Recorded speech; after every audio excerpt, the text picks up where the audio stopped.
What's up, family?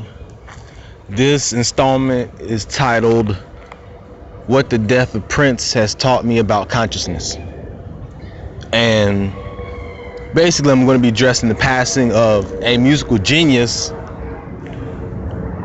Prince, and its effect on me, basically, and what it's taught me in relation to consciousness.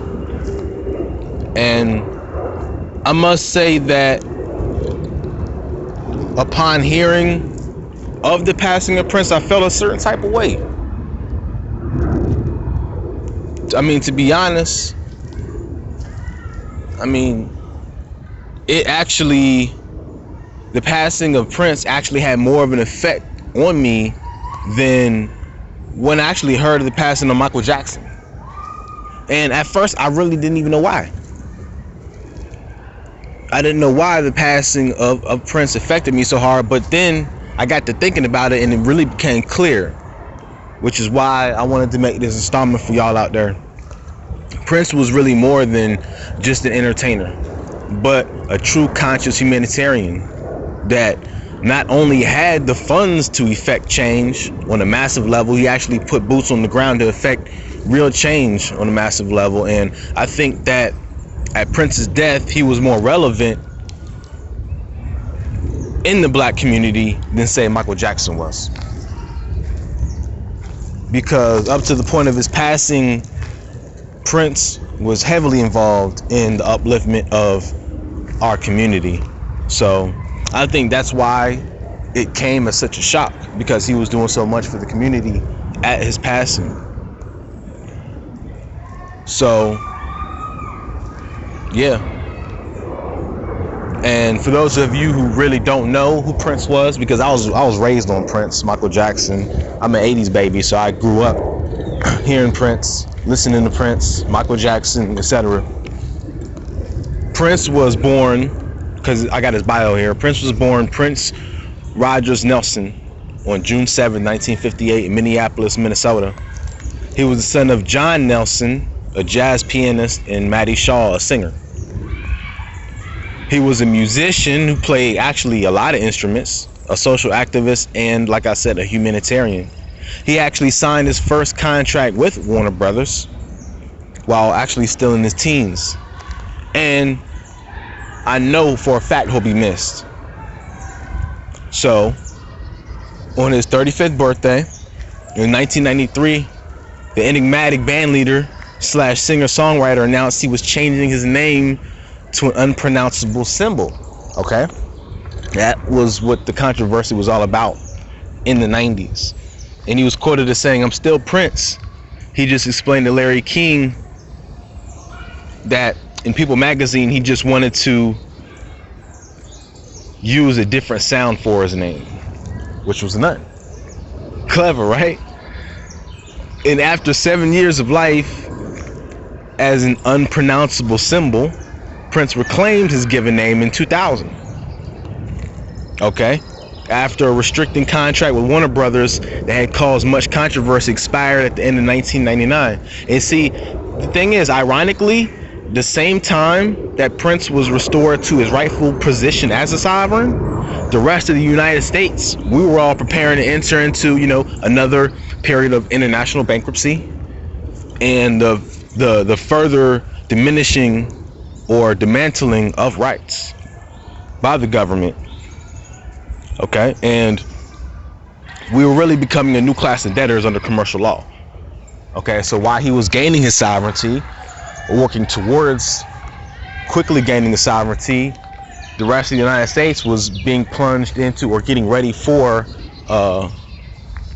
the expulsion of their rights and to be classified as debtors under commercial law, Admiralty Maritime Law, etc. See, Prince had a total of 16 platinum albums as both a solo artist and a member of the bands called Prince and the Revolution. See, that was the first one, and Prince and the New Power Generation. Okay, according to the Industry Association of America.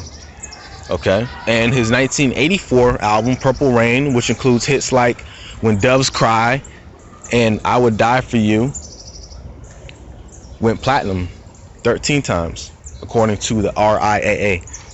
the Recording Industry Association of America. He also won 7 Grammy Awards and was inducted into the Rock and Roll Hall of Fame in 2004. He also limited the use of his music, this is what I really like, on streaming services, dropping Spotify and Apple Music in favor of an exclusive deal with Jay-Z's Tidal. This is what caused a lot of his recent controversy with the labels, plural, which Jay-Z's Tidal promoted actual ownership by the artist over their own artistic creativity. And it really bothered Prince as well as it bothered me when I heard it, that the artists were only getting paid on these streaming sites 1/10 of 1 penny per stream. And Brian Monroe, he was quoted as saying, yeah, that really bothered Prince a lot, who was a former editor at Jet and Ebony magazines. This is what he told CNN's Wolf Blitzer. And I got this source from money.cnn.com /2016 /2016. Prince was, fast forwarding to his passing, Prince was subsequently found dead in his home Thursday morning, which was April 21st, 2016. This source was from Getty Images. The legendary pop singer Prince was found dead on Thursday morning in his Paisley Park home in Chanhassen, Minnesota. He was 57 years old. Prince's death comes less than a week after he was hospitalized with the bad flu. Prince was discovered inside his Paisley Park compound on Thursday morning. The source was Wikipedia. The source on that tidbit of information is Wikipedia. If you Google Prince, it should pop up. The source of this information should pop up that I just gave you. Now, according to a report from the Carver County Sheriff's Department, Carver County was the county in which his compound was located. Sheriff deputies responded to a medical call at Paisley Park at 9:43 a.m. They found Prince unresponsive in an elevator and performed CPR, but they were unable to revive him. He was pronounced dead on the scene at 10:07 a.m. Sheriff Jim Olson said in a press conference on Friday that Prince was last seen the night before Wednesday, which was Wednesday at 8 p.m. An acquaintance had dropped him off at his house. The sheriff did not specify who that person was or where they were coming from. Now, are they considered a suspect yet? I don't know. They might be, but oftentimes in murder investigations, you don't really want to let who you think might be a suspect know that you think that they might be a suspect. So, an exact time of death is still pending as of right now, as of the date of April 24th, 2016. An exact time of death is still pending the results of the autopsy, but his death went unwitnessed. Staff members of Paisley Park had been unable to contact Prince on Thursday morning, so they went to check on him. They found him unresponsive and called 911. Now, and this is where the story gets kind of cloudy. You know what I'm saying? Olson said Prince was found dressed. Olson, meaning the sheriff. Olson said Prince was found dressed, wearing a shirt and pants. 3 people were at the residence when deputies arrived. They cleared the residence following standard procedure and found no other people inside. He and the other responders also saw no obvious signs of trauma on the body. The investigators finished processing the scene of Prince's death on Thursday and released Paisley Park back to his representatives. Prior to his Atlanta performance, Prince had been suffering from the flu for 2 weeks. It caused him to cancel his shows on April 7th, but he didn't want to miss the makeup performance, which he performed although he wasn't feeling well. Okay? Which he tweeted, I am #transformed. Okay, on April 15, 2016. Now, a weekly newspaper in California, the Santa Monica Observer, is reporting that Prince had a weakened immune system due to complications from AIDS, okay, which may have led to his death. The newspaper cites unnamed sources who also said Prince contracted the disease in the 90s and was taking medication to maintain the symptoms until a couple friends told him recently to come off of the drugs. Prince became a Jehovah's Witness in 2001 and has adhered to the Christian sex beliefs, some of which keep a witness from undergoing modern medical treatments and blood transfusions. Now, I don't know if Prince in fact had a disease that ultimately led to his demise or not. That's one thing that I don't know. So I can't speculate to the truth of that article by the Santa Monica Observer.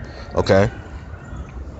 The one thing that I do know is that he was a tremendous person who was conscious and did a hell of a lot for our community and for other communities around the world.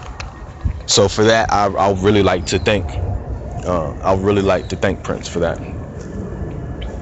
And Prince also became a person who had creative control over his masters to a high degree, and had really ascended beyond the person of a mere debtor. Prince, who was said to be a strict vegan, was also able to raise his awareness to the point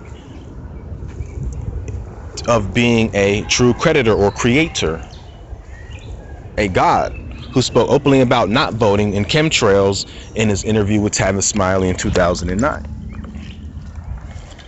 So he was a conscious individual, okay? And some people could even argue that for him, falling sick so quick is a red flag. But I can't speculate on that yet because I don't know. But all I can say is you will truly be missed, and we all will miss you, Prince. But we really know that what you've left us is a wealth of knowledge and information. So we thank you, and we're just going to keep pushing on with this thing. We're going to keep pushing on with this conscious thing. Okay.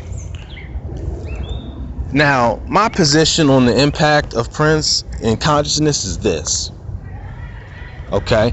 In this matrix, you have to understand that not everyone thinks like you. Not everyone wants to help you, and not everyone wants to be you. Not many people at all even give a fuck about you. You see, there's always going to be people that want to bring you down, whether consciously or subconsciously, through their own selfish pursuits. And you see, Prince realized that this world is predicated upon slavery, and that, quote, we are all indentured servants, okay, in one form or another. He said that also in that interview with Tavis Smiley. So I see the most important thing that one should focus on in life are the relationships that you can build along the way.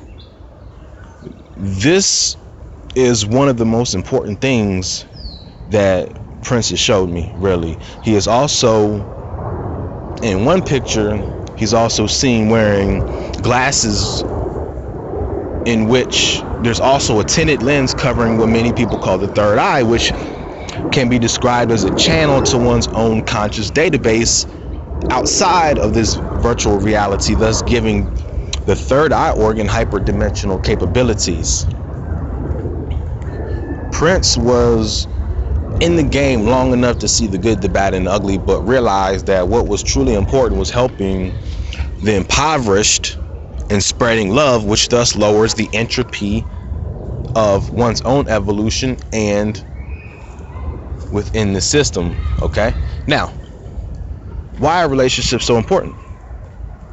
Relationships are so important because it is through the interaction with other players or avatars in this game that we come to find out more about ourselves.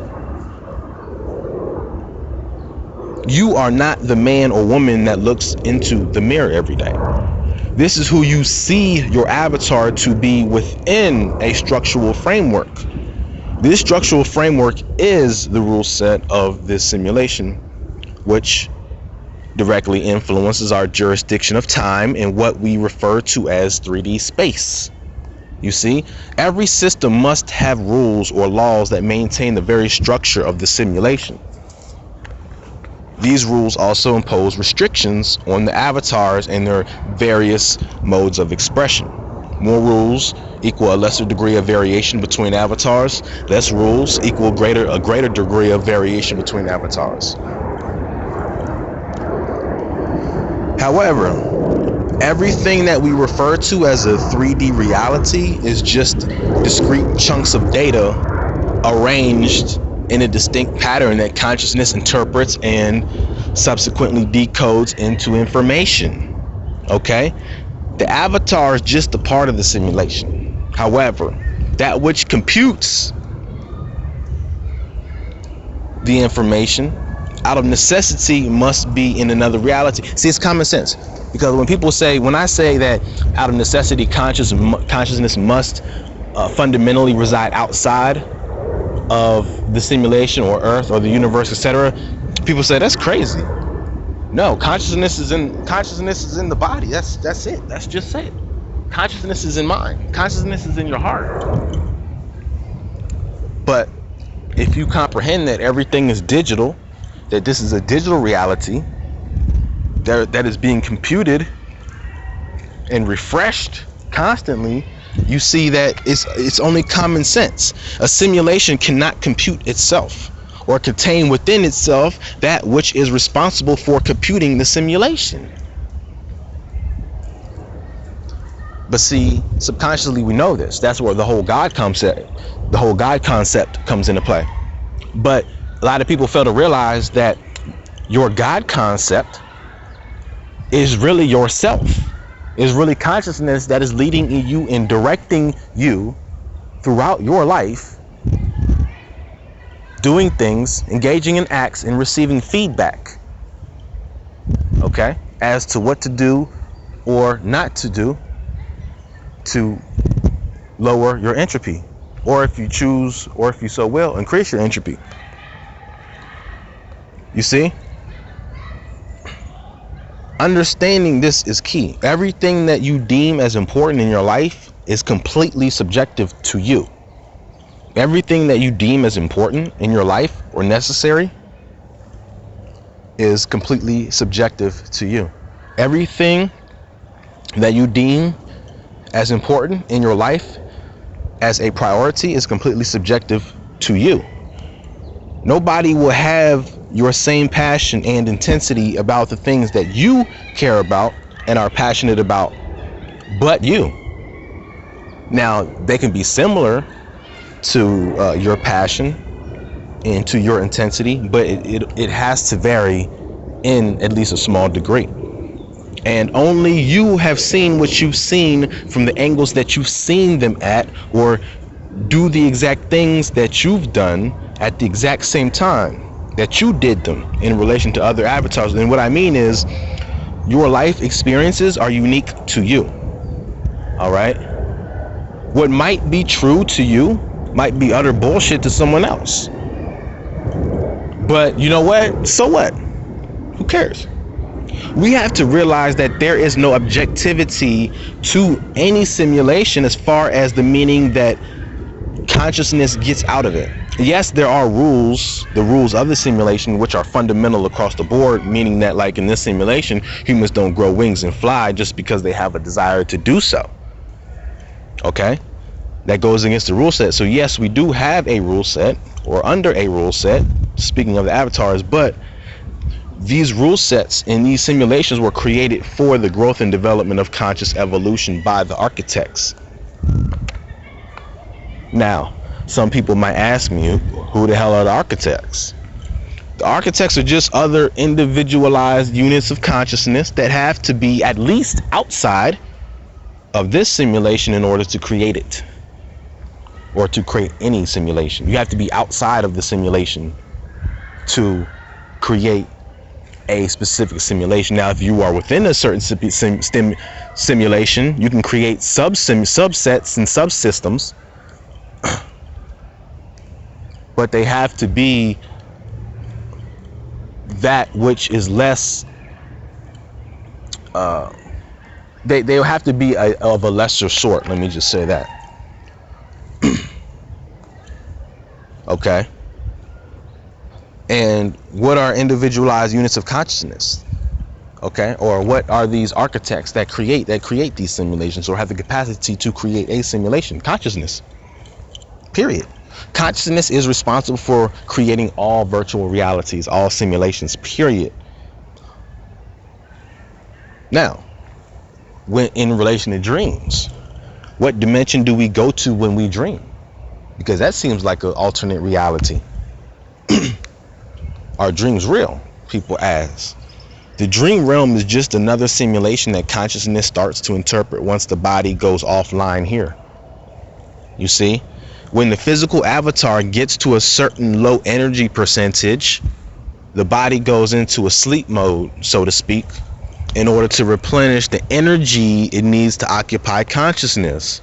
And while this occurs, consciousness switches data streams to this dream reality, which is also a part of the simulation. And in this dream reality, you never really go, quote unquote, anywhere as far as, distance is concerned.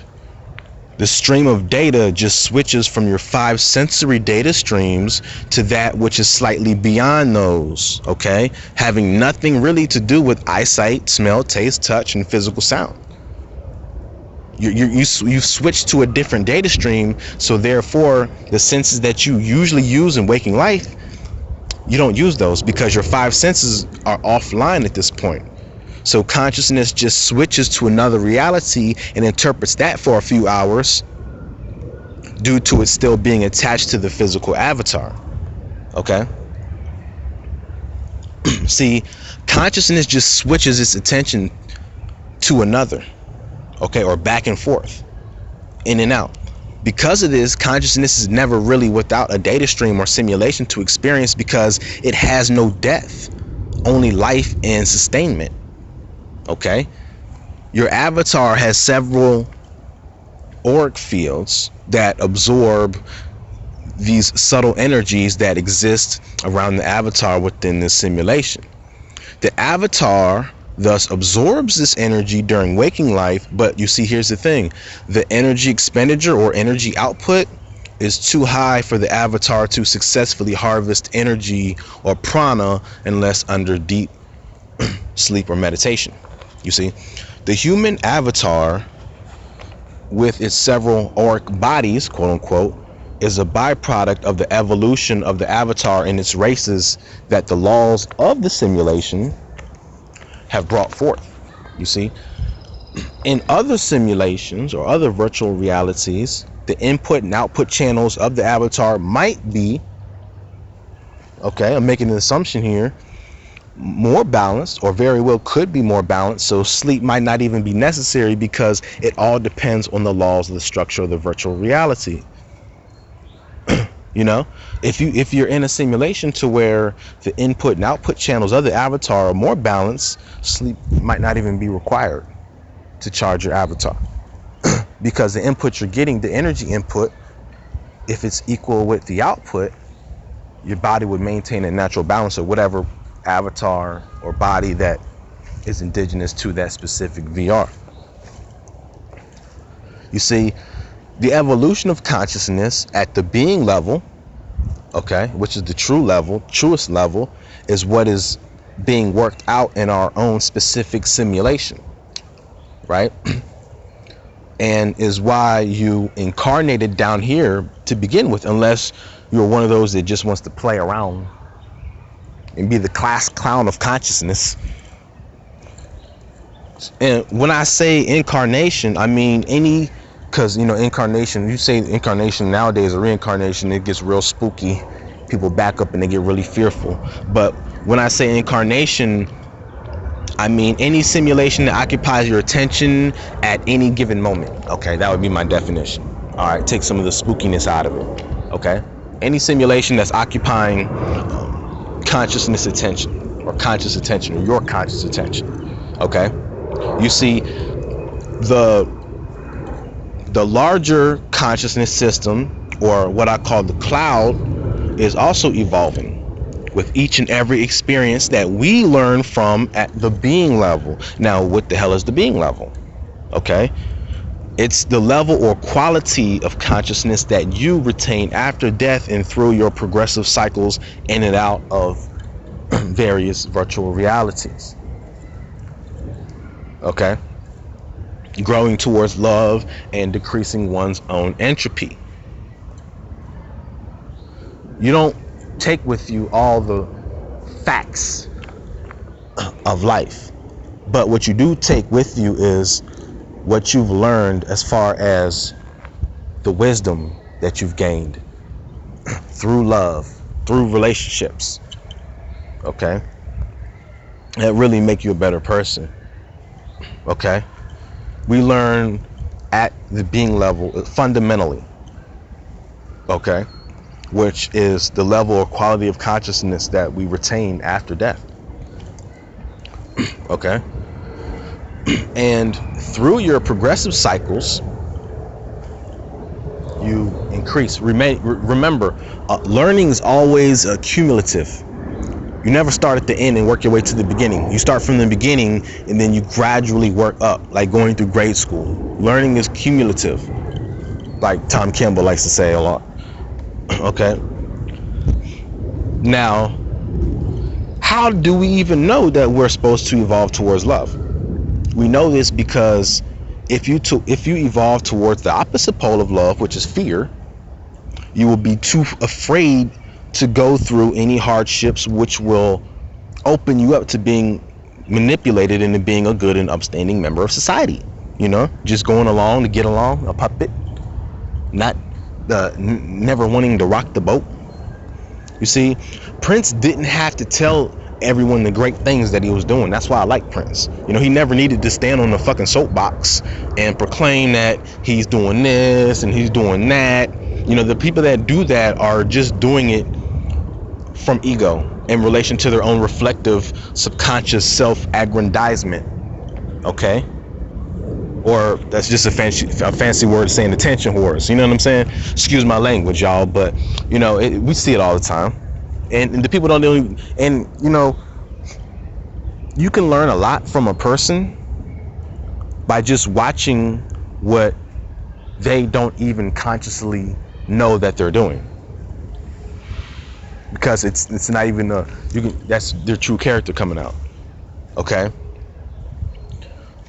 You know, type of you know, look what I did kind of shit. You know what I mean? He was never really like that and always remained positive throughout his entire life. Prince was, you know, even though I don't agree with all of his theological beliefs, but who cares what I agree with? You know, I don't have to agree with everything that someone does in order for me to appreciate their willingness to evolve and decrease their own entropy, and vice versa. You don't have to agree with me. There's nothing that says that you have to agree with me and what I comprehend as truth, you automatically have to comprehend as being truth also. No, it's not like that. Do your own due diligence. Okay? If the players in this simulation don't elect to work on their own evolution and help to decrease their own entropy and that of others, not only will their evolution happen at a snail's pace, but the larger consciousness system or the cloud might seek to get rid. And here's the important thing. Okay, if there's members or races of avatar, or a race of avatar, multiple races of avatars, or multiple people in a race of avatars that are not working towards their own evolution but helping to increase the entropy of others, or helping to decrease the speed of others' own evolutionary trajectory, the larger consciousness system might seek to actually get rid of all of these undesirables so that the simulation can increase the rate at which it evolves. Because remember, everything is evolving. If it's not, it's dying, quote unquote. It's dying. All right. Now, this goes for people white and black.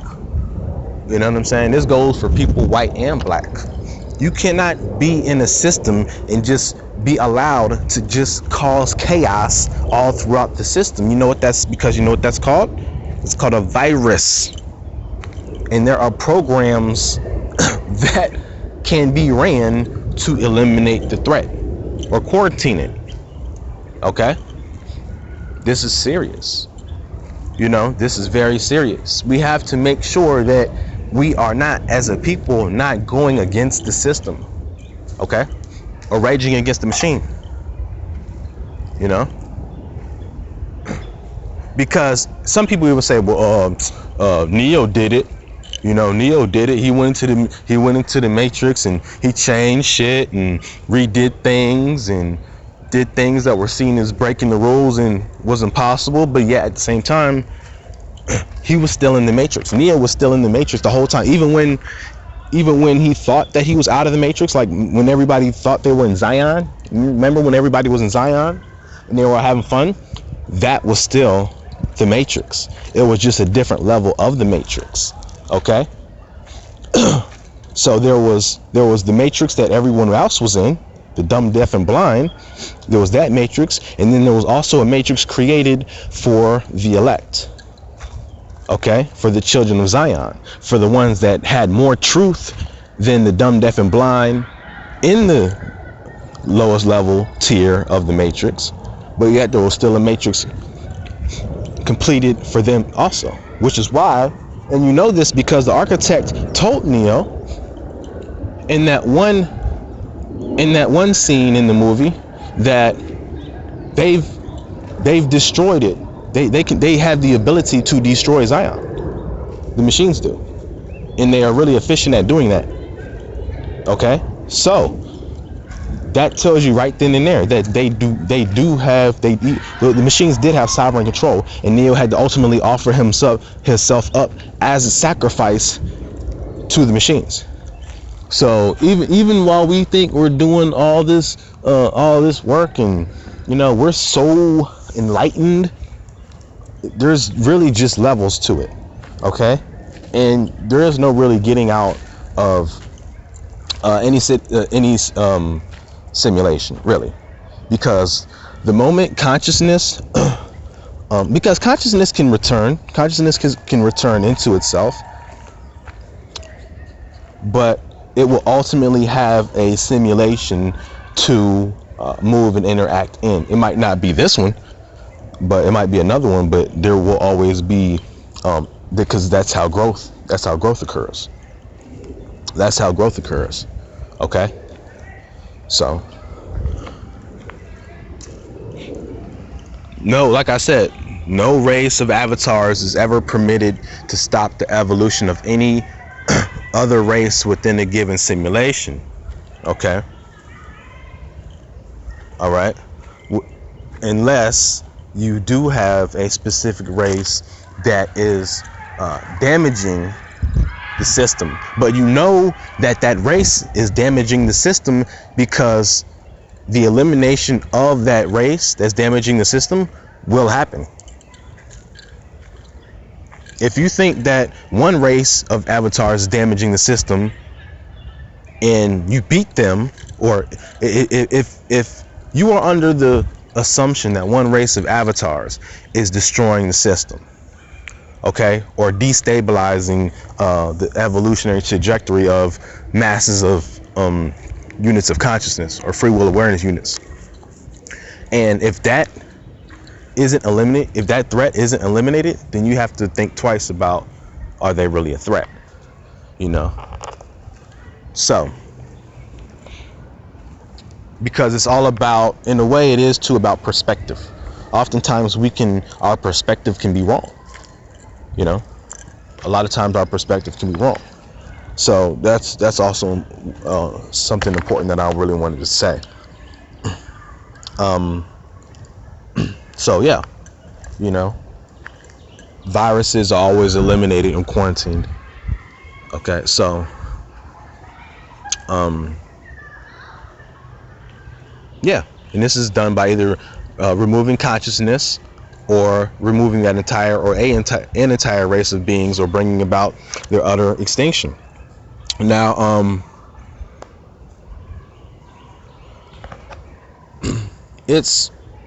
some people might ask me, right?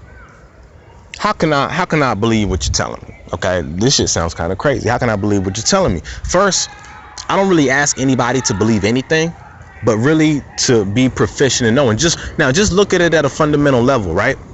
Someone was stopping your child from learning, okay, in class. Wouldn't you want the bad apple to be removed so that your child is able to learn in a beneficial environment conducive to their own evolution? Of course. Of course. We're just a microcosm of the macrocosm, right? And regardless of how he died and the circumstances that led up to his physical death,